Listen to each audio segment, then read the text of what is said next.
Hello student, YouTube के हमारे इस चैनल में आप सभी लोगों का स्वागत है। और आज के इस वीडियो लेक्चर में हम लोग पढ़ने वाले हैं एक इम्पॉर्टेंट टॉपिक जिसका नाम है प्रिज्म। तो आज हम लोग प्रिज्म के बारे में, प्रिज्म से रिलेटेड बातों पे चर्चा करेंगे, ठीक है ना।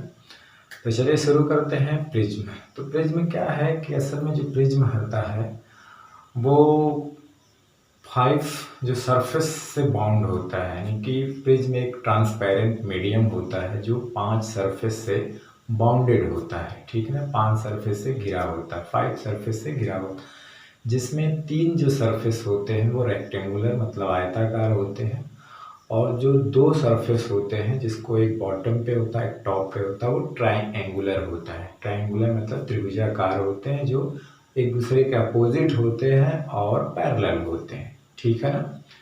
तो जैसा कि प्रिज्म की डेफिनेशन है कि a prism is a transparent medium bounded by 5 plane surfaces with a triangular cross section, ठीक है ना। उनका जो क्रॉस सेक्शन है वो कैसा है, ट्रायंगुलर है, जैसा कि ये फिगर में है। तो रियलिटी में जो प्रिज्म है वो इस तरह का होता है, ठीक है ना। रियलिटी में प्रिज्म क्या होता है, इस तरह का होता है। तो देखिए इसमें 3 रेक्टेंगुलर सरफेस होते हैं। कौन कौन, एक देखिए यहाँ पे होता है B C dash B dash दिख रहा है ये। दूसरा होता ए सी डैश ए डैश। तीसरा होता A B dash A dash. देखिए 1 2 और एक जो हमने ये बताया। तो 3 रेक्टेंगुलर सरफेस होते हैं और 2 ट्रायंगुलर सरफेस होते हैं। तो ट्रायंगुलर कौन होता है, A B C, A dash B dash C dash. तो ये 3 रेक्टेंगुलर हैं, एक होता है टॉप पे, एक होता है बॉटम पे, एक दूसरे के अपोजिट होते हैं और पैरेलल होते हैं, ठीक है ना। ये जो 3 सरफेस रेक्टेंगुलर होते हैं वो एक दूसरे के पैरेलल नहीं होते, बल्कि किसी एंगल पर इंक्लाइंड होते हैं, किसी एंगल पर झुके होते हैं। जैसे ये देखिए इस एंगल पर झुका होता है। तो वो दोनों जितने एंगल पे झुके होते हैं उसको एंगल ऑफ प्रिज्म कहते हैं। क्या कहते हैं, एंगल ऑफ प्रिज्म कहते हैं, ठीक है ना। अब देखिए ये वाला सरफेस और ये वाला सरफेस जो होते हैं, जो एंगल ऑफ प्रिज्म जो सरफेस मिलके बनाते हैं उनको हम लोग कहते हैं refracting surface. Refracting surface, refracting surface, ये और ये रिफ्रैक्टिंग सरफेस है। कौन वाला, ए डैश सी डैश और उधर ए डैश ए बी। ये क्या होता है, रिफ्रैक्टिंग, यानी अपवर्तक पृष्ठ कहते हैं इसको, जिससे प्रकाश का अपवर्तन होगा। ये जो सरफेस अपोजिट उधर है, जो ये वाला सी डैश बी सी जो ये है, इसको हम लोग बेस कहते हैं। इसको हम लोग क्या कहते हैं, बेस कहते हैं। हालांकि ये एक लंबवत खड़ा हुआ है, तो इस तरह से जो प्रिज्म है तो इसको हम लोग लंब प्रिज्म कहते हैं, ठीक है ना।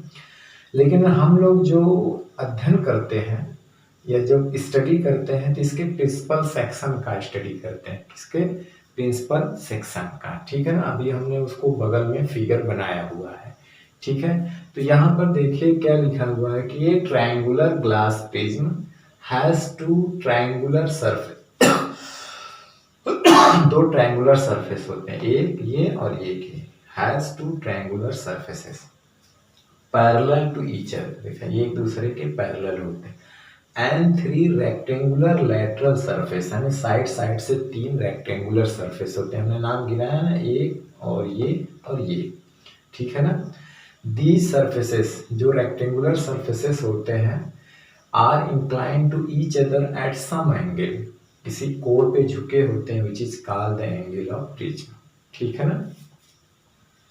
तो उसे हम लोग क्या कहते हैं, एंगल ऑफ प्रिज्म, ठीक है। अब क्या है कि हम लोग जब स्टडी करते हैं, इसका जो रे डायग्राम बनाते हैं वो इसके प्रिंसिपल सेक्शन का क्या होता है कि ये जैसे एक तरह से खड़ा हुआ है, ठीक है ना, ये एक तरह से खड़ा है। तो हम क्या करते हैं, जैसे कि ये प्रिज्म है, इस तरह से ये खड़ा है और ये ट्रायंगुलर है और ये ट्रायंगुलर है, बाकी साइड से तीनों क्या है, रेक्टेंगुलर है। ये दोनों जो है रिफ्रैक्टिंग सरफेस है।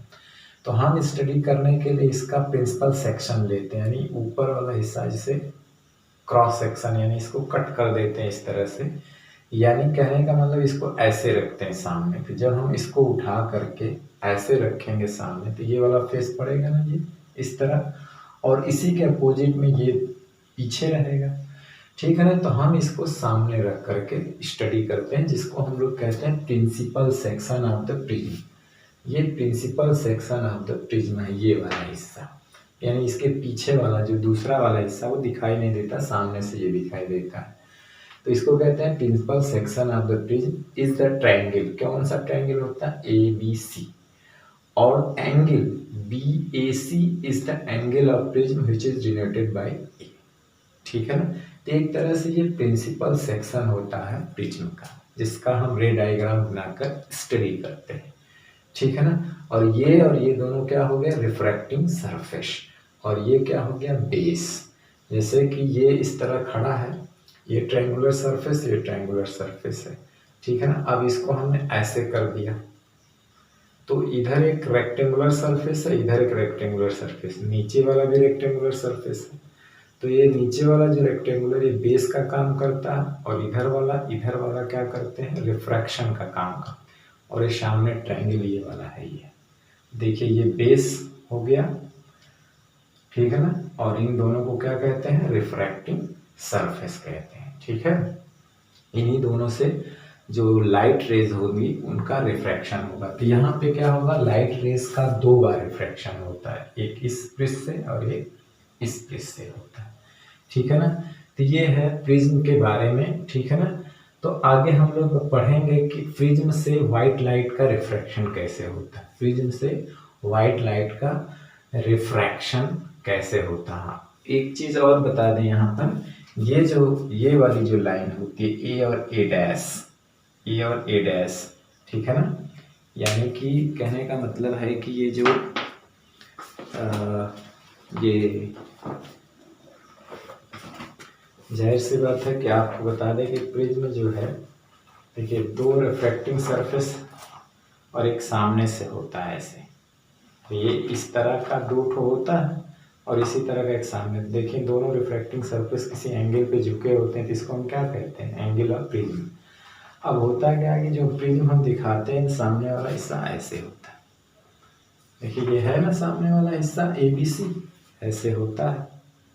और ये वाली जो लाइन होती है, ये वाली लाइन देखिए यही है ए डैश, इसी को कहते हैं रिफ्रैक्टिव एज। क्या कहते हैं? Refracting edge. तो हम लोग जो स्टडी करते हैं इसका प्रिज्म ऐसे दिखा करके, ये बेस होता है BC, ABC, और ये एंगल ऑफ प्रिज्म होता है।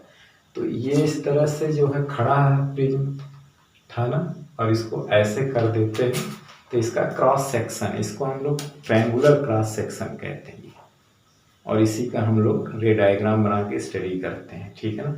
तो मान के चलते हैं कि इस तरह से ये खड़ा था और इसको क्या किया गया कि ऐसे इसको काट करके और ऐसे कर दिया गया, ये ऐसे। ठीक है ना। ऐसे कर दिया गया, तो यही सामने वाला हिस्सा आता है और इसी की हम लोग स्टडी करते हैं। तो चलिए अब आगे हम लोग पढ़ते हैं कि प्रिज्म से रिफ्रैक्शन की घटना कैसे होती है। ठीक है। चलिए तो अब हम लोग पढ़ते हैं refraction of light through a prism, यानी एक प्रिज्म से लाइट का रिफ्रैक्शन कैसे होता है ना। Refraction of light through a prism, यानी कि प्रिज्म से लाइट का रिफ्रैक्शन कैसे होता है। ठीक है ना। तो जाहिर सी बात है कि हम प्रिज्म क्या रे डायग्राम में क्या दिखाते हैं, उसका प्रिंसिपल सेक्शन, यानी जो अगर हम खड़ा रखें, लंबवत रखें, अगर उसको लंब प्रिज्म कहते हैं, तो उसका जो ट्रायंगुलर सरफेस होते हैं, पैरेलल होते हैं, ऊपर नीचे होते हैं। तो हम क्या करते हैं, इसको ऐसे पलट देते हैं। तो सामने वाला फेस जो है ट्रायंगुलर होता है, जिसको हम लोग क्या कहते हैं? प्रिंसिपल सेक्शन कहते हैं। अगर उसको ऐसे खड़े, ऐसा है, ऐसे करके ऐसे काट दें, मान लीजिए काट के जो ट्रायंगुलर सरफेस है इसको यहाँ पे रख दें, तो ये सामने वाला फेस है। ये देखिए रेक्टेंगुलर है, ये भी रेक्टेंगुलर, ये भी रेक्टेंगुलर सरफेस है। तीनों एक दूसरे से एंगल पे झुके रहते हैं। तो 2 रेक्टेंगुलर सरफेस हैं जिनसे अपवर्तन होगा प्रकाश का। ये तो बेस हो जाएगा जिस पे वो खड़ा रहेगा, और ये दोनों जिस एंगल पे झुके रहते हैं इसको एंगल ऑफ प्रिज्म कहा जाता है। ठीक है ना। तो देखिए इसमें ये दोनों जो सरफेस होते हैं, ये दोनों सरफेस पैरेलल नहीं होते। क्या होते हैं? पैरेलल नहीं होते। जैसे हमने ग्लास स्लैब में देखा था, रेक्टेंगुलर ग्लास स्लैब में, तो उसमें भी जो ग्लास स्लैब होता है कुछ इस तरह से होता था। तो कहने का मतलब ये इसके पैरेलल होता था। तो लाइट जैसे इस पे आती थी तो थोड़ा झुक गई, फिर यहाँ आती बाहर, तो ये जब निकलती थी तो दोनों एक दूसरे से पैरेलल होती थी, बशर्ते दोनों में थोड़ा शिफ्टिंग हो जाती थी। इसमें डिविएशन 0 होता था क्योंकि दोनों एक ही डायरेक्शन में होती हैं। और इसमें डिविएशन इसलिए होता है क्योंकि जो रिफ्रैक्टिंग सरफेस है रेक्टेंगुलर, वो पैरेलल नहीं है, किसी एंगल पे झुके होते हैं। तो इसीलिए कोई भी अगर लाइट रेज, ये जैसे इंसिडेंट रे होती है जिसको लाइट रेज कहते हैं, जैसे कोई लाइट रे, व्हाइट लाइट रेज है या कोई लाइट रेज है, जैसे प्रिज्म पे इंसिडेंट होती है तो उसको हम लोग क्या कहते हैं, इंसिडेंट रे। क्या कहते हैं, इंसिडेंट रे, ठीक है ना। आकर के इस पे स्ट्राइक करती है तो इसको हम लोग क्या कहते हैं, इंसिडेंट रे। अब इस सरफेस पर हम एक नॉर्मल ड्रा करते हैं। अब नॉर्मल को n डैश और यहाँ पे रख सकते हैं n डबल डैश चाहिए। तो नॉर्मल से इंसिडेंट रे जितना एंगल बनाती है उसको हम लोग क्या कहते हैं, एंगल ऑफ इंसिडेंस, जिसको I1 से दिखा सकते हैं, ठीक है ना। अब देखिए जैसे ये एयर है और ये क्या है, ग्लास है। जैसे रेज क्या है, रेयर से डेंजर मीडियम में जाती है, मतलब हवा से ग्लास में जाती है, तो विरल से सघन में जाती है। तो क्या होता है, रिफ्रैक्शन जब होता है यहाँ पे फर्स्ट रिफ्रैक्शन, तो वो अविलंब की ओर झुक जाती है। तो देखिए अविलंब की ओर झुक गई, ठीक है ना। और ये इसी डायरेक्शन में आते हैं क्योंकि सेम मीडियम में जा रही है तो इसकी स्पीड में कोई फर्क नहीं होगा, आके दूसरे रिफ्रैक्टिंग सरफेस पे टकराती है, ठीक है ना। अब देखिए ये क्या है, कांच से एयर में जा रही है, मतलब सघन से विरल में जा रही है, ठीक है ना। डेंजर से रेयरर मीडियम में जा रही है। तो जैसे ही बाहर निकलेगी, और ये क्या है, ये एक नॉर्मल, इस पे हम ड्रा करेंगे। तो जैसे ही बाहर जाएंगे तो जानते हैं कि जब रेयर मीडियम में आती है तो लाइट रेस अविलंब से दूर हट जाती है, नॉर्मल से दूर हटते हुए इस डायरेक्शन में उड़ जाएगी। तो ये बाहर जो आती है इसी को हम लोग कहते हैं इमरजेंट रे। और इमरजेंट रे नॉर्मल से जो एंगल बनाती है उसको कहते हैं एंगल ऑफ इमरजेंस, जिसको I2 या किसी बुक में E से, और इसको I से, इसको E से दिखाते हैं। और ये जो है, ये वाली जो रे है इसको हम लोग कहते हैं रिफ्रैक्टेड रे। ये वाली रे हम लोग क्या कहते हैं, इसको रिफ्रैक्टेड रे। अगर आप नाम रखना चाहें तो रख सकते हैं, ठीक है ना, ABC, इसको कुछ भी रख सकते हैं, डी तो मान लीजिए ये हमने रख दिया, इसको रख सकते हैं आप PQRS। तो देखिए PQ क्या है, इंसिडेंट रे है, I1 क्या है, एंगल ऑफ इंसिडेंस है, QR क्या है, रिफ्रैक्टेड रे है, RS क्या है, इमरजेंट रे है, I2 angle of emergence, R1 R2 दो यहाँ पे एंगल बनते हैं। तो अगर आप एक ही दिखाएं तो ये एंगल ऑफ रिफ्रैक्शन है, ये क्या है, एंगल ऑफ रिफ्रैक्शन है, ठीक है ना। तो दो बार रिफ्रैक्शन होने की वजह से जो इंसिडेंट रे का जो पाथ होता है वो चेंज हो जाता है, जाती इधर से फिर इधर आ जाती है, ठीक है ना। यानी आधार की तरफ, प्रिज्म के आधार से जाती है तो आधार की तरफ ही मुड़ जाती है। अब देखिए इसमें इसने अपना रास्ता चेंज कर लिया, तो इसमें जो उसका जो इंसिडेंट रे का जो मेन पाथ है वो उससे वो इमरजेंट रे क्या डिविएट हो गई। इस रे इंसिडेंट रे को आगे अगर बढ़ाया जाए और इमरजेंट रे को पीछे बढ़ाया जाए तो ये दोनों एक पॉइंट डी पर मिलती हैं और एक एंगल फॉर्म करती हैं, ठीक है ना। कहाँ पर मिलते हैं, डी पर। तो एक एंगल बनाती है जिसको कहते हैं angle of deviation. Angle of deviation जिसको डेल से या डेल्टा से रिप्रेजेंट करते हैं। तो एंगल ऑफ डिविएशन बताता है कि जो इंसिडेंट रे है अपने मेन मार्ग से, मेन पथ से जो है कितना मुड़ गई, कितना डिविएट, कितनी विचलित हो गई। तो इस एंगल को एंगल ऑफ डिविएशन कहा जाता है, ठीक है ना। तो ये प्रक्रिया होती है प्रिज्म में, कैसे रिफ्रैक्शन होता है। अब जो ये एंगल ऑफ डिविएशन होता वो तीन चीज पे डिपेंड करता है। पहले बात कि यहाँ पे लिखा भी हुआ, deviation of ray on passing through a plane depends on angle of incidence. Angle of incidence पे, एंगल ऑफ प्रिज्म पे, इस पे नहीं, इस वाले पे, जो फर्स्ट सरफेस से रिफ्रैक्शन पे जो एंगल बनता है, एंगल ऑफ इंसिडेंस पे, प्रिज्म एंगल पे, और तीसरी चीज है प्रिज्म किस मटेरियल का बना है, इसका रिफ्रैक्टिव इंडेक्स क्या है। तो इसके रिफ्रैक्टिव इंडेक्स यानी इसके मटेरियल पे, एंगल ऑफ इंसिडेंस पे और एंगल ऑफ प्रिज्म पे, ये तीन चीज पे डिविएशन डिपेंड करता है, ठीक है ना। तीन चीज पे डिविएशन डिपेंड करता है। ठीक है, अभी आगे हम लोग पढ़ेंगे कि ये जो डिविएशन होता है, हालांकि इसका जो फार्मूला है यहाँ पे तो शो नहीं किया जाएगा, क्योंकि ये हायर क्लास में हम लोग पढ़ेंगे कि इसका अगर रिफ्रैक्टिव इंडेक्स निकालना है तो क्या फार्मूला आता है। ठीक है ना, तो वो चीज हमें यहाँ पे नहीं पढ़ना है, उसको हम लोग को जाके इंटर में पढ़ना है। यहाँ पे केवल ऊपर ऊपर से इसकी एक आइडिया आउटलाइन है, इसके बारे में जानकारी है। ठीक है ना, तो ये है प्रिज्म में कैसे रिफ्रैक्शन होता है। तो तीन चीज पे वो डिपेंड करता है, इस पे और इसके मटेरियल पर। ठीक है ना, एक फार्मूला जो हम लोग पढ़ेंगे डेल के बारे में वो आएगा n-a।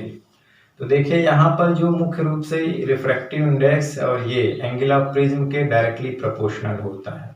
ठीक है ना, तो यहाँ पे इसका डेरिवेशन नहीं है, फिर भी हम इसके आधार पे इसको समझाएंगे। ठीक है ना, तो जितना अधिक एंगल ऑफ प्रिज्म या रिफ्रैक्टिव इंडेक्स होगा और आई होगा, उतने अधिक इसका विचलन हो जाएगा। ठीक है ना, तो अब हम लोग पढ़ते हैं कि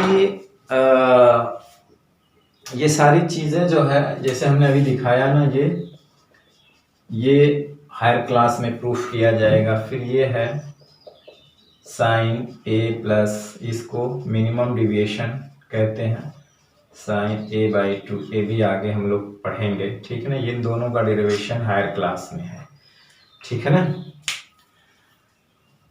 तो अब हम लोग पढ़ते हैं dispersion of white light by a glass prism, यानी कि वर्ण विक्षेपण। व्हाइट लाइट का वर्ण विक्षेपण, डिस्पर्सन मतलब विक्षेपण होता है, फैल जाना, छितरा जाना। ठीक है ना, तो जैसे कि व्हाइट लाइट एक नैरो बीम, जैसे कि एक सीट होती है जिसमें एक होल होता है, उसमें व्हाइट लाइट अगर हम प्रवेश कराते हैं तो एक नैरो बीम होती है व्हाइट लाइट की, वो जाकर के प्रिज्म में गिरती है।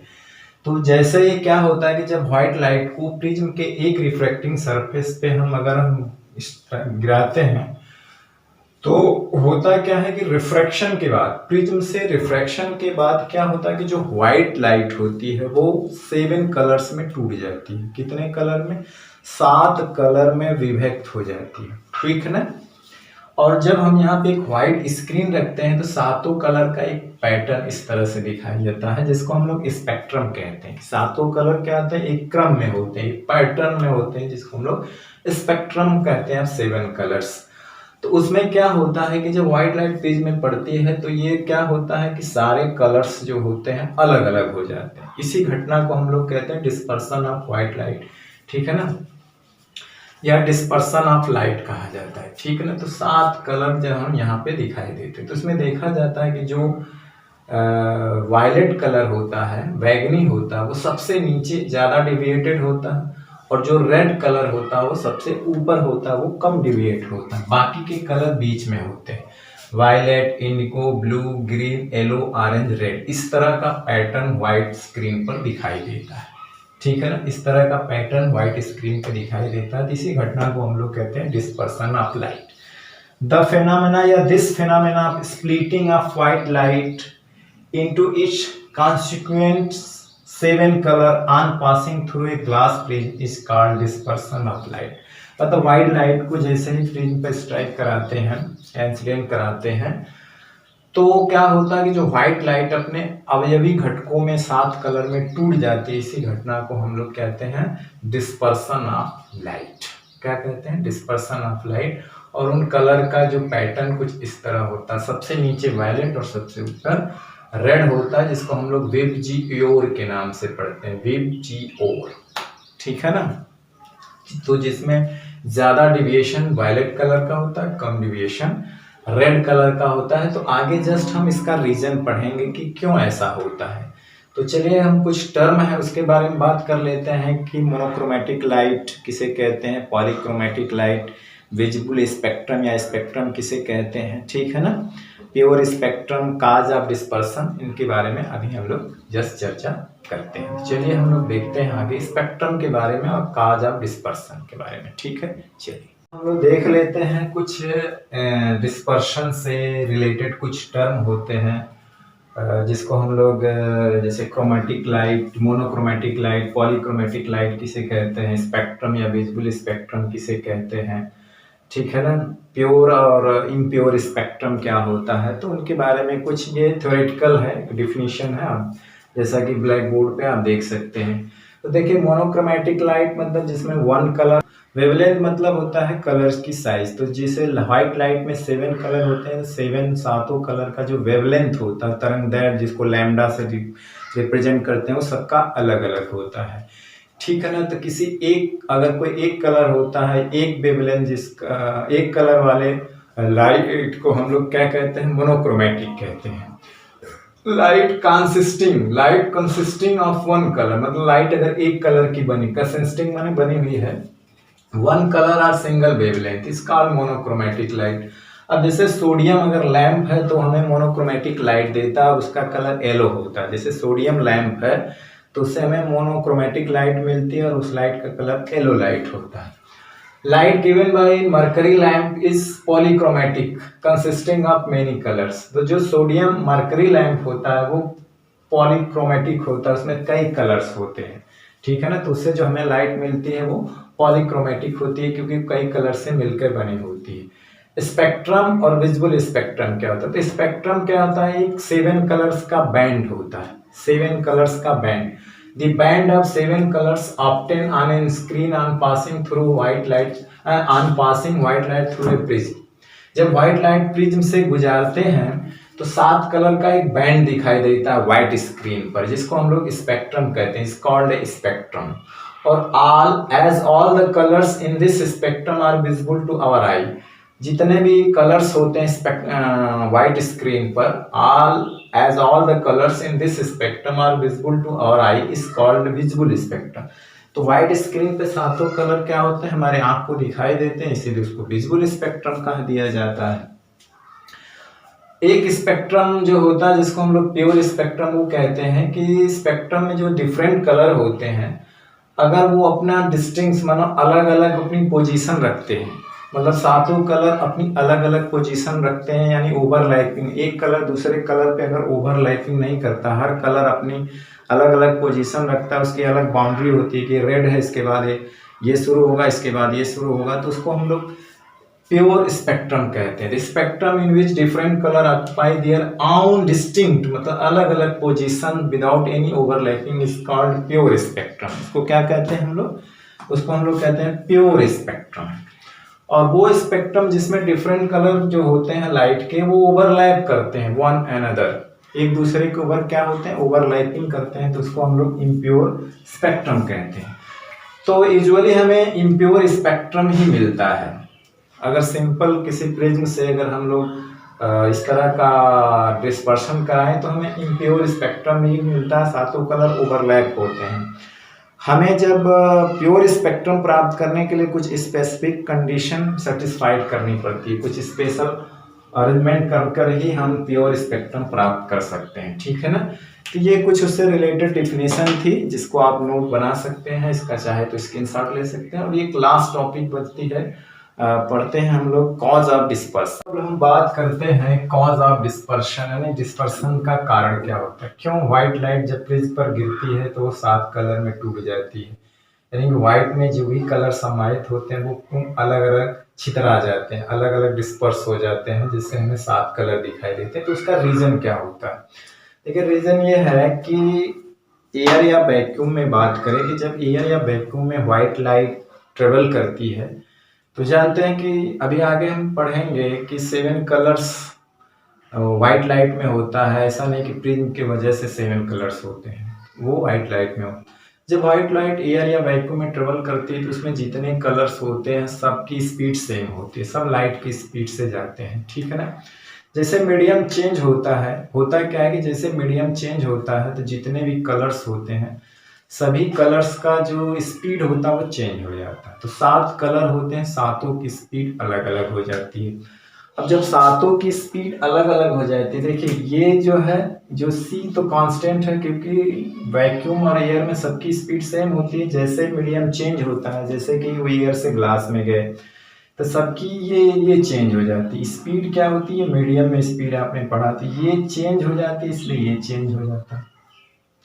यानी कि सातों कलर की स्पीड क्या होती है, वो डिफरेंट हो जाती है। तो इसीलिए सातों कलर का रिफ्रैक्टिव इंडेक्स जो है अलग अलग हो जाता है। ग्लास प्रिज्म के लिए सभी कलर्स का रिफ्रैक्टिव इंडेक्स क्या हो जाता है, अलग अलग हो जाता है, ठीक है ना। तो रिफ्रैक्टिव इंडेक्स अलग अलग हो जाता है। तो देखिए यहाँ पर एक चीज और पढ़ेंगे कि बी सभी, ये देखिए कांस्टेंट होता है या, इसलिए बी प्रोपोर्शनल टू लैम्डा। तो सबका अगर वेवलेंथ स्पीड अलग अलग है तो सब कलर का वेवलेंथ भी अलग अलग होगा, ठीक है ना। सभी कलर, इसीलिए सभी कलर का वेवलेंथ अलग अलग होता है, ठीक है ना। अब देखिए कि जब सभी कलर्स का रिफ्रैक्टिव इंडेक्स अलग अलग होता है तो यहाँ पे देखिए ये एक फार्मूला डिराइव किया गया पेज में। देखिए ये जो है एंगल ऑफ डिविएशन जो है डायरेक्टली प्रोपोर्शनल टू होता है रिफ्रैक्टिव इंडेक्स। ग्लास के जो प्रिज्म का रिफ्रैक्टिव इंडेक्स होता है अपवर्तनांक उसके प्रोपोर्शनल होता है। तो चूंकि रिफ्रैक्टिव इंडेक्स जो प्रिज्म का होता है वो सातों कलर के लिए अलग अलग होता है, क्योंकि उसमें स्पीड जो है सातों कलर की अलग होती है, ये अलग होता है, ठीक है ना। तो इसीलिए रिफ्रैक्टिव इंडेक्स अलग अलग होता है तो उनका एंगल ऑफ डिविएशन भी अलग अलग होता है। इनका मतलब जैसे वो प्रिज्म में पढ़ते हैं अलग अलग एंगल पर डिविएट होते हैं, ऐसा नहीं कि सब एक ही एंगल पर डिविएट हो। अगर सब एक ही एंगल पर डिविएट होते तो डिस्पर्शन होता नहीं। इसलिए सबका स्पीड अलग, रिफ्रैक्टिव इंडेक्स अलग, तो डिविएशन अलग। स्पीड अलग, रिफ्रैक्टिव इंडेक्स अलग, तो इसके वजह से डिविएशन अलग। तो वो अलग अलग एंगल पर डिविएट हो जाते हैं। तो जाहिर सी बात, जब अलग अलग एंगल पर डिविएट होंगे, कोई कम ज्यादा पे, फिर उससे कम, फिर उससे कम, फिर बिल्कुल कम, तो इसीलिए सातों कलर अलग अलग डिस्पर्स हो जाते हैं, छितरा जाते हैं। तो ये रीजन होता है कि सभी कलर्स का रिफ्रैक्टिव इंडेक्स ग्लास प्रिज्म के लिए अलग अलग होता है, इसलिए सभी कलर्स जो अलग अलग एंगल पे डिविएट होते हैं, और यही रीजन होता है डिस्पर्सन का, ठीक है ना। और देखिए जब भी सबका अलग अलग होता है तो सबकी वेवलेंथ जो है अलग अलग होती है, ठीक है। तो यही मेन रीजन होता है, ठीक है ना। अब उसमें ये जानेंगे कि देखिए कि जो स्पीड होती है रेड कलर की सबसे ज्यादा होती है। तो रेड कलर की स्पीड ज्यादा तो रिफ्रैक्टिव इंडेक्स कम, तो इसलिए उसमें विचलन कम होता है, तो इसलिए सबसे ऊपर रेड होता है। और स्पीड सबसे कम जो होती है वो वायलेट कलर की होती है, इसलिए उसका रिफ्रैक्टिव इंडेक्स ज्यादा होता है। रिफ्रैक्टिव इंडेक्स ज्यादा होता है तो विचलन ज्यादा होता है, इसलिए सबसे नीचे वायलेट होता है, बाकी बीच में होते हैं, ठीक है ना। तो सबसे ज्यादा डिविएशन वायलेट कलर में होता है, सबसे कम डिविएशन रेड कलर में होता है, क्योंकि इसका रिफ्रैक्टिव इंडेक्स कम होता है और इसका रिफ्रैक्टिव इंडेक्स बहुत ज्यादा होता है। पीछे हम लोग डिटेल में पढ़ चुके हैं, ठीक है ना। तो इसलिए इसमें डिविएशन कम होता है, इसमें डिविएशन ज्यादा होता है। तो इसीलिए ज्यादा जो डिविएट होता है तो इसलिए आधार की तरफ होता है, और ये कम होता है सबसे ऊपर होता है, ठीक है ना। इसी तरह से लिखा है कि the cause of dispersion is that different colour of white light having different wavelength, या इसको आप कह सकते हैं डिफरेंट वेवलेंथ कहिए या different refractive index, deviate through different angle on passing through a glass prism. इसीलिए अलग अलग एंगल पर वो डिविएट होते हैं, ठीक है ना। या वेवलेंथ कह सकते हैं डिफरेंट वेवलेंथ, या इसको कोस्ट में लिख सकते हैं डिफरेंट रिफ्रैक्टिव इंडेक्स। यहां पे लिख सकते हैं कोस्ट में डिफरेंट रिफ्रैक्टिव इंडेक्स।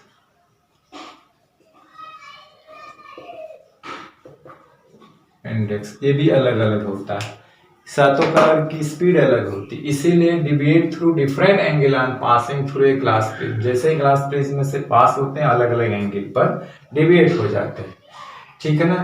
तो that is why they split on coming out from the prism, यानी किसी कारण से वो टूट जाते हैं जब वो प्रिज्म से बाहर आते हैं अलोंग डिफरेंट डायरेक्शन, और अलग अलग डायरेक्शन में वो टूट जाते हैं, इसीलिए हमको डिस्पर्शन हो जाता है, ठीक है ना। जैसे प्रिज्म से बाहर आते हैं वो डिस्पर्स हो जाते हैं, ठीक है ना। तो ये रीजन है उसका डिस्पर्सन का, ये मेन रीजन है, ठीक है ना। तो आप इसका स्क्रीनशॉट ले सकते हैं, ठीक। और आज का वीडियो लेक्चर अब हम यहीं समाप्त करते हैं, और नेक्स्ट वीडियो लेक्चर में हम लोग कुछ चीज़ें पढ़ेंगे जो सिर्फ थ्योरेटिकल बेस्ड है, ठीक है।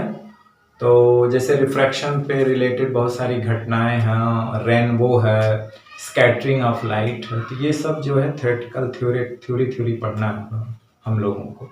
तो अगले वीडियो लेक्चर में फिर आपसे मिलते हैं, तब तक पढ़ाई करते रहिए, पढ़ते रहिए। All the very best, thank you very much.